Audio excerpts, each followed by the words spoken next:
Bonjour à toutes et à tous, ici Jurms, on se retrouve pour la deuxième vidéo de la chaîne.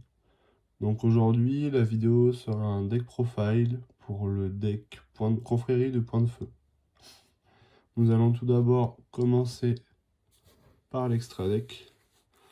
Donc dans l'extra deck, nous avons Salamagrande Almirage en x1.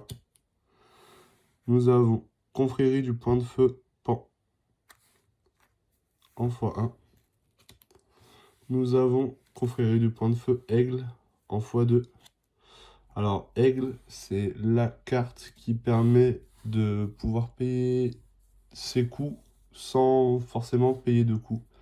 C'est-à-dire que la carte va vous dire que, textuellement, la carte vous dit: vous pouvez activer les effets de monstres point de feu sans envoyer une ou plusieurs cartes point de feu ou formation de feu depuis votre main ou terrain au cimetière. Donc pour tous vos effets qui demandaient un cost, vous pouvez les faire sans cost, peu importe la puissance de l'effet. Nous allons ensuite avoir un Daruma combattant de feu. Nous avons mis un dragon charge Borel pour avoir un peu plus de puissance d'attaque. Passons aux Xyz. Donc dans les Xyz, nous retrouverons un confrérie du point de feu Empereur Lion, un confrérie du point de feu Cardinal, deux rois tigres, confrérie du point de feu roi tigre, Bujiten Kagutsushi, et c'est tout. Pour les synchros, nous avons confrérie du point de feu Prince des Chevaux et confrérie du point de feu Kirin.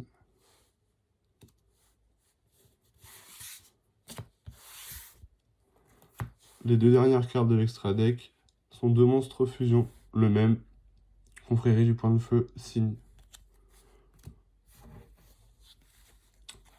Donc nous allons passer à deck profile du main deck. Dans le main deck, nous avons confrérie du point de feu Dragon en x3. Donc une des cartes principales du deck. Dragon, elle permet d'envoyer deux magies formation de feu qu'on contrôle au cimetière, cibler un monstre point de feu depuis le cimetière et l'invoquer spécialement. Elle a aussi un autre effet, enfin son premier effet, si on active une magie ou piège formation de feu, on peut poser un piège formation de feu directement depuis le deck. Donc ça, x3, c'est très fort. Nous avons, pour moi, ce qui est une des meilleures cartes du deck, formation de feu, confrérie du point de feu, Corbeau. Donc Corbeau x3. Corbeau, elle dit, si elle est envoyée depuis le terrain au cimetière, nous pouvons poser une magie formation de feu directement depuis le deck.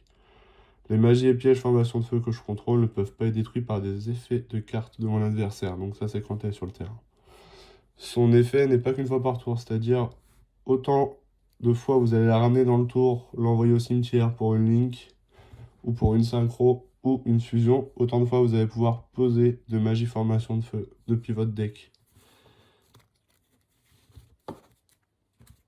Passons au x2.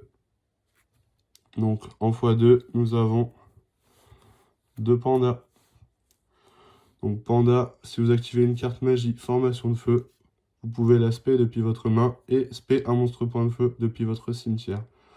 Par contre, on ne peut invoquer que des monstres point de feu le reste de ce tour. Ensuite, si un ou plusieurs monstres point de feu que vous contrôlez vont être détruits par un effet de carte de votre adversaire, pour envoyer une magie formation de feu que vous contrôlez face recto à la place. Donc par exemple, avec Aigle, la Link 2, le cost n'a pas besoin d'être payé. Pour rappel, on n'a pas besoin de payer de coûts pour activer les effets de monstres point de feu. Donc panda x2. Ensuite, nous avons deux éléphants. Donc éléphant en x2. Éléphant, elle dit, si cette carte est invoquée normalement ou spécialement, vous pouvez envoyer une magie formation de feu que vous contrôlez au cimetière. et invoquer un monstre point de feu depuis ma main, enfin depuis votre main. Premier effet. Deuxième effet, vous pouvez cibler une magie formation de feu dans votre cimetière, la mélanger dans le deck et ajouter un monstre point de feu de minimum niveau 5 depuis votre deck à votre main. Donc, généralement, vous allez pouvoir aller tuto panda ou autre selon besoin. En x2, la dernière, il me semble. Non, l'avant-dernière en x2, c'est coq. Lorsqu'elle est invoquée par un effet, spécialement par un effet de point de feu, on peut ajouter un monstre point de feu depuis le deck à la main. On peut utiliser cet effet qu'une fois par tour. Et deuxième effet, une fois par tour, on peut envoyer une magie piège formation de feu face recto que l'on contrôle au cimetière pour poser une formation de feu directement depuis le deck.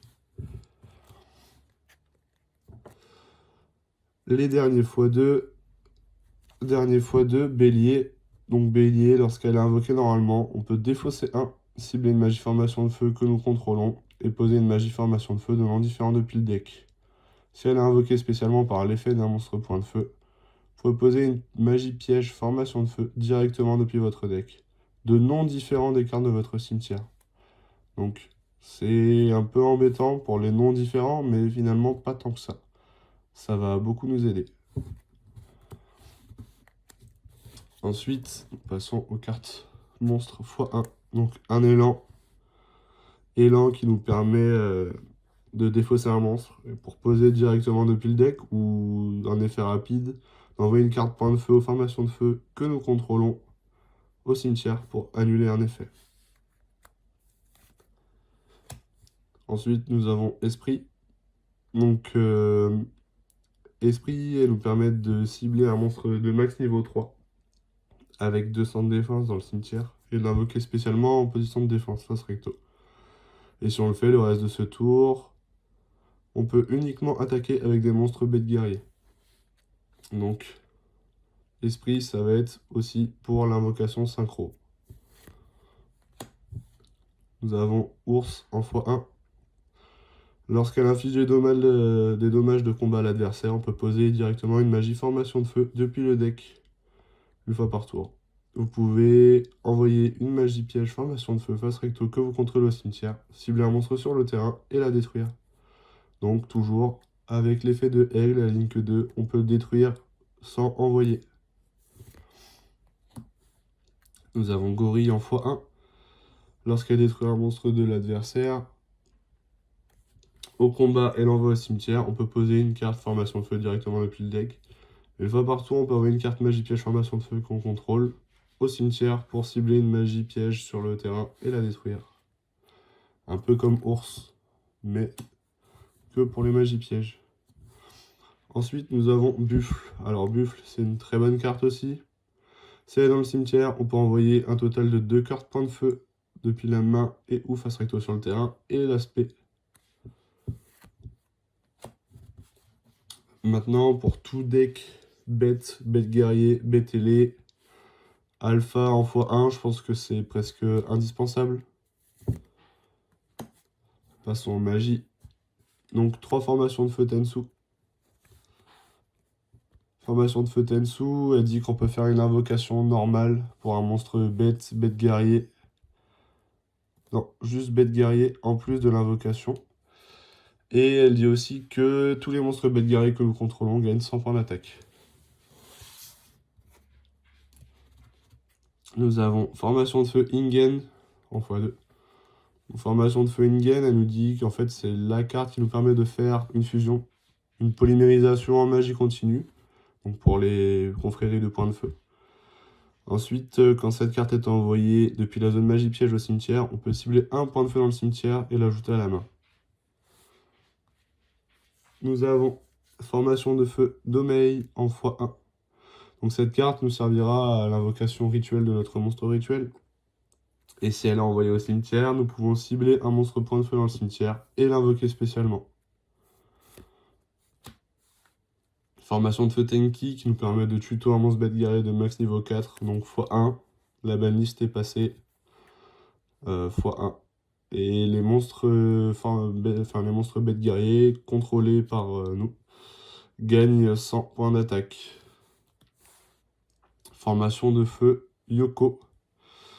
Donc quand on l'active, on peut cibler une carte face recto contrée par l'adversaire, défausser un monstre bête guerrier, et si on le fait, on détruit la carte. Tous les monstres bêtes guerriers gagnent 100 points d'attaque. Ensuite, nous passons à Forteresse sur le Liang Peak. Donc ça, c'est la carte magie terrain pour formation de feu, toujours traitée comme une carte formation de feu. À chaque fois qu'un monstre point de feu va être invoqué, cette carte gagne des compteurs. Nous pouvons activer des effets en retirant le nombre de compteurs souhaités de cette carte. Donc pour 2 compteurs, l'adversaire ne peut pas activer de carte ni d'effet jusqu'à la fin de la battle damage step, pardon, quand un monstre bête guerrier combat. Si on en retire 2, on peut tuto un monstre bête guerrier, et si on en retire 10, on peut invoquer spécialement un bête guerrier depuis son deck ou extra deck en ignorant ses conditions d'invocation. Donc, x2. Assaut des rois du feu. Donc si l'adversaire contrôle un monstre et que vous n'en contrôlez pas, on peut invoquer spécialement un monstre bête guerrier, bête ailé, feu, depuis le deck. Ses effets sont annulés, il est détruit durant la end phase. On ne peut activer cette carte qu'une fois par tour. Donc x2. Un Monster Reborn, ça aide pas mal. Un Typhon pour péter MP. Une Terra pour tuto le terrain. Une formation de feu Tensen. Donc formation de feu Tensen, piège continu. Quand elle est activée, on va cibler un monstre sur le terrain. Donc un monstre bête guerrier. Et jusqu'à la phase, il gagnera 700 points d'attaque. Plus l'effet du piège que tous les monstres type bête guerrier que vous contrôlez gagnent 300 points d'attaque. Donc ça fait un petit boost de 1000, c'est assez sympa. Formation de feu Ultime Shinto. Donc lorsqu'une magie piège est activée et que vous contrôlez un monstre point de feu et une formation de feu, annulez l'activation, détruisez la carte. Toujours très fort. Un autre destruction pour burn un peu l'adversaire. Force de miroir éclatante, pareil pour burn l'adversaire, si possible. Et dispositif d'évacuation obligatoire. Donc, cibler un monstre sur le terrain, renvoyez-le à cible à la main. Avec les effets que je viens de vous expliquer, nous allons maintenant passer pour les effets de monstres depuis l'extra deck. Donc, pour que ça soit plus compréhensible, j'ai voulu présenter l'extra deck avant, pour vous présenter ensuite les cartes du main deck. Maintenant, je vais plus clairement vous expliquer les effets de monstres extra deck. Donc, Almirage, effet rapide, sacrifiez cette carte. Ciblez un monstre que vous contrôlez, ce tour ne peut pas être détruit par des effets de carte de votre adversaire. Lorsqu'un monstre invoqué normalement que vous contrôlez est détruit au combat, tant que cette carte est dans votre cimetière, vous pouvez invoquer spécialement cette carte. Donc cet effet est utilisable une fois par tour. Confrérie du point de feu Pan. Donc tant qu'elle pointe un monstre point de feu, votre adversaire ne peut pas cibler cette carte avec une attaque. Lorsque cette carte déclare une attaque, vous pouvez envoyer une magie piège formation de feu face recto que vous contrôlez au cimetière, cibler un monstre contrôlé par votre adversaire, placez le monstre de l'adversaire dans une zone pointée par cette carte, prenez-en le contrôle jusqu'à la end phase. Mais il ne peut pas déclarer d'attaque ce tour. Donc si jamais vous pouvez synchroniser, enfin faire une synchro avec ce monstre, vous pouvez faire une lien avec ce monstre, si possible. C'est assez fort aussi. Donc Aigle, comme je vous disais, les effets de monstre point de feu peuvent être activés sans envoyer une ou plusieurs cartes. Point de feu ou formation de feu depuis la main au terrain au cimetière. Donc en x2, c'est très important. C'est des cartes maîtresses du deck, sinon le deck est très élevé en cost et presque injouable. Vous pourrez pas faire les mêmes boards avec ou sans cette carte en fait, simplement. Ensuite, on peut cibler une magie piège formation de feu que nous contrôlons, ou dans le cimetière, la renvoyer à la main, puis envoyer un monstre point de feu depuis du deck au cimetière. Donc par exemple, cet effet est bien aussi, par exemple, envoyer Buffle, sachant que Aigle est sur le terrain, envoyer Buffle. Donc Buffle, il dit, vous pouvez envoyer un total de 2 cartes point de feu, formation de feu, depuis votre main, et ou face recto sur le terrain au cimetière. Et l'aspect, ça peut faire une spé gratos, sachant que vous paierez pas le cost. Donc Daruma, combattant de feu, pour augmenter l'attaque des monstres bêtes guerriers, tout simplement.